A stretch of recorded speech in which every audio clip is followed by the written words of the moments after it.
वंदे वाणी संस्कृतम, वंदे भारतम, वंदे गुरु। प्रिय विद्यार्थियों, आइए आज हम षष्ठम कक्षा के पाठ समुद्र तट का अध्ययन करते हैं। इस पाठ में हम तृतीया और चतुर्थी विभक्ति का प्रयोग करना सीखेंगे। एषा समुद्र तटः, यह समुद्र का किनारा है। अत्र जना पर्यटनाय आगच्छन्ति, यहाँ पर लोग पर्यटन के लिए, घूमने के लिए आते हैं। यहाँ चतुर्थी विभक्ति है। केचन तरंगे क्रीडन्ति, कुछ लोग तरंगों से खेलते हैं। केचन नौका जल विहारम कुर्वन्ति, और कुछ लोग नावों से जल विहार करते हैं। तेषु केचन कन्दुकेन क्रीडन्ति, और कुछ लोग उनमें से बॉल से खेलते हैं। बालिका बालका च बालुका गृहं रचयन्ति, लड़कियां लड़के बालू के घरों का निर्माण करते हैं, घरौंदे बनाते हैं। मध्य मध्य तरंगा बालुका गृहं प्रवाहयन्ति, बीच बीच में तरंगें आकर बालू के घरौंदों को बहा ले जाती हैं।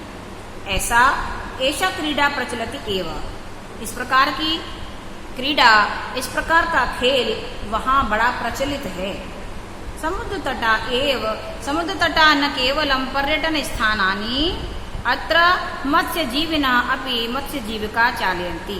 समुद्र का किनारा केवल घूमने के लिए पर्यटन स्थल नहीं है, बल्कि मछुआरों की जीविका का साधन भी है। मछुआरे मछलियां पकड़कर बाजार में बेचकर उनसे धन अर्जित करते हैं, वो अपनी जीविका चलाते हैं।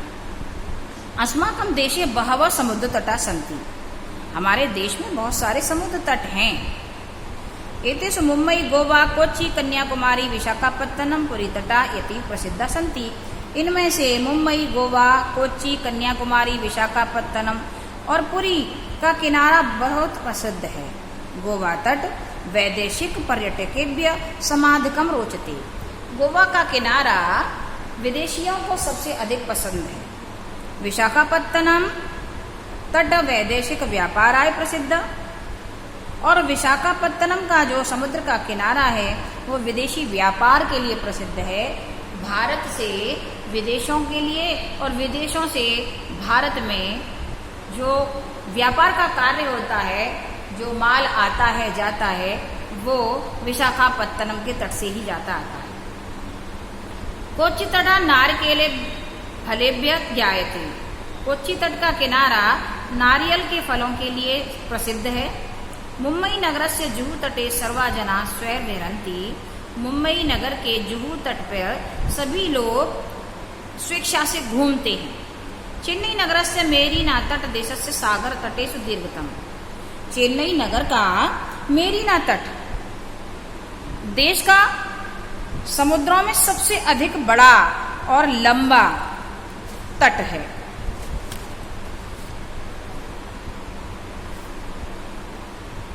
भारतस्य त्रिशतु दिशाओं समुद्र तटा सन्ति, भारत की तीनों दिशाओं में समुद्र हैं, यानी तीन तरफ समुद्र के किनारे हैं।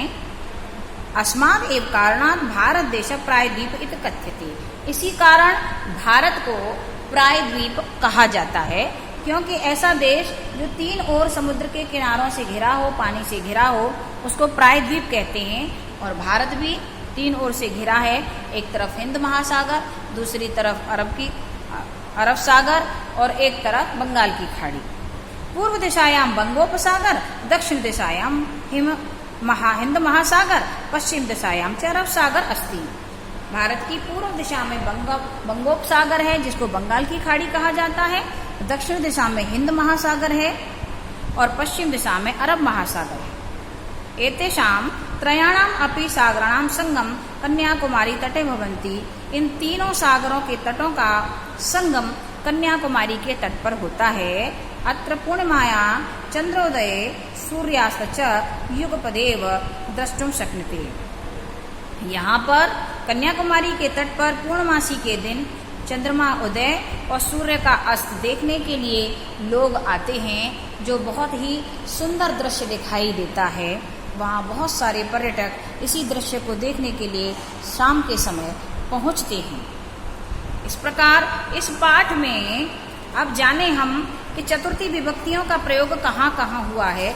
जहाँ जहाँ हमने से और के लिए का प्रयोग किया वहाँ वहाँ आपके चतुर्थी और तृतीया विभक्ति का प्रयोग है। यहाँ पर्यटनाय, यहाँ तरंगई, पर्यटनाय चतुर्थी विभक्ति, तरंगई तृतीया विभक्ति, नौका भी तृतीया विभक्ति, कंदुकेन तृतीया विभक्ति। इस प्रकार बालुका भी तृतीया विभक्ति। जगह जगह पर इस पाठ में तृतीया और चतुर्थी विभक्ति का प्रयोग सिखाया गया है। आगे की वीडियो में हम अभ्यास कार्यों के विषय में चर्चा करेंगे। जय हिंद।